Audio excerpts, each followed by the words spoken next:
আমার প্রিয় ভিউয়ার্সরা, তোমরা তো বুঝেই গেছো এখানে আছে শুধু আলু আর বেগুন, অন্য কিছু কিন্তু আমি সবজি এখানে আর ব্যবহার করছি না। এখানে পালং শাক কেটে ধুয়ে রাখা আছে। অন্যদিকে দেখো মাছ রয়েছে, মাছের মাথাও আছে। এখান থেকে শুধু আমি মাছের মাথাটা নেব, মাছ আমি অন্য কিছু করব। তো দেখো এদিকে কড়াই নিয়ে নিয়েছি, কড়াইয়ের মধ্যে আমি তেলও দিয়ে দিলাম।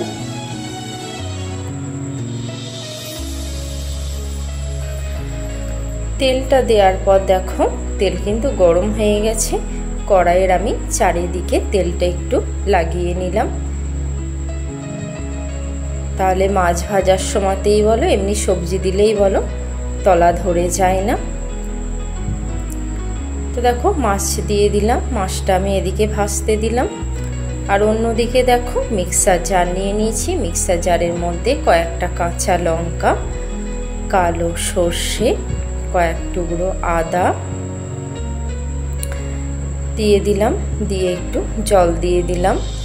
এদিকে দেখো মাছ কিন্তু একটা সাইড ভাজা হয়ে গেছে, অন্য দিকটা উল্টে দিয়েছি।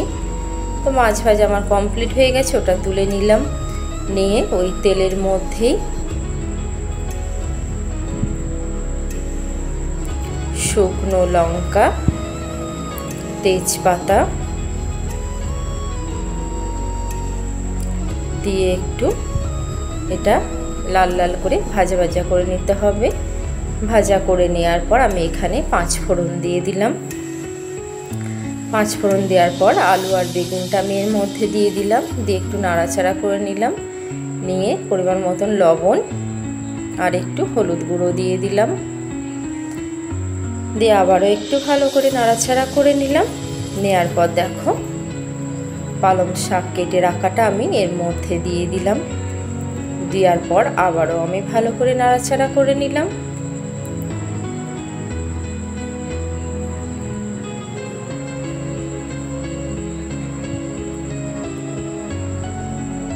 তো আমি কিছুক্ষণ ঢাকা দিয়ে রেখে দিয়েছিলাম। ঢাকা দেওয়ার পর দেখো শাকের পরিমাণ অনেকটাই কমে গেছে।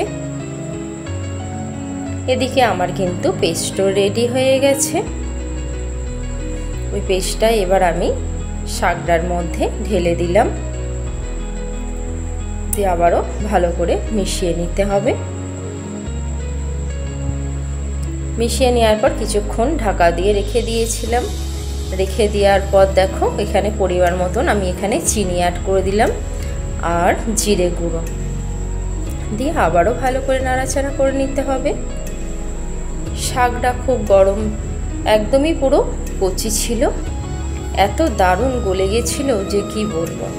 তো দেখো মাছের মাথা দুটো আমি এখানে দিয়ে দিলাম, দিয়ে আবারও ভালো করে নাড়াচাড়া করে দিলাম। কিছুক্ষণ ঢাকা দিয়ে রেখে দিয়েছিলাম, দিয়ে আবারও দেখো সুন্দর কিন্তু একটা কালার চলেও এসছে। আবারও আমি নাড়াচাড়া করে নিচ্ছি, আবারও আমি কিছুক্ষণ এটাকে ঢাকা দিয়ে কিন্তু রেখে দেবো।